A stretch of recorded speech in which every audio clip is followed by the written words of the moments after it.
As-tu déjà entendu parler de l'histoire de la séquestrée de Poitiers? Oui, le titre est glauque. Je vais vous raconter l'histoire de Blanche Monnier, née en 1949. Le 23 mai 1901, les autorités de Poitiers vont recevoir une lettre anonyme racontant qu'une femme est séquestrée dans la maison familiale des Monnier. Les autorités vont y aller et y entrer de force parce que la mère de Blanche va refuser de les faire entrer.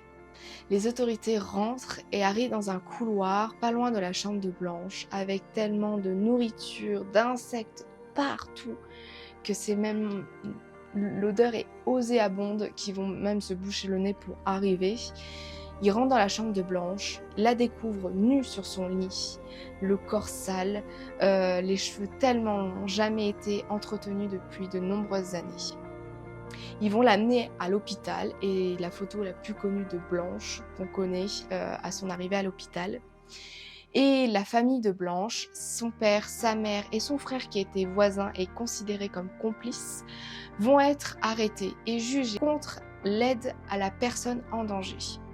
Et parce qu'ils l'ont séquestré pendant 25 ans quand même. Et Blanche va être internée en hôpital psychiatrique pour anorexie, schizophrénie et exhibitionniste, si je le dis bien. Et par la suite, il y a eu deux versions différentes. Déjà celle du père qui raconte que Blanche, au plus jeune âge, va avoir des comportements assez étranges où elle va se mettre nue devant la fenêtre, avoir des crises et vouloir plus manger.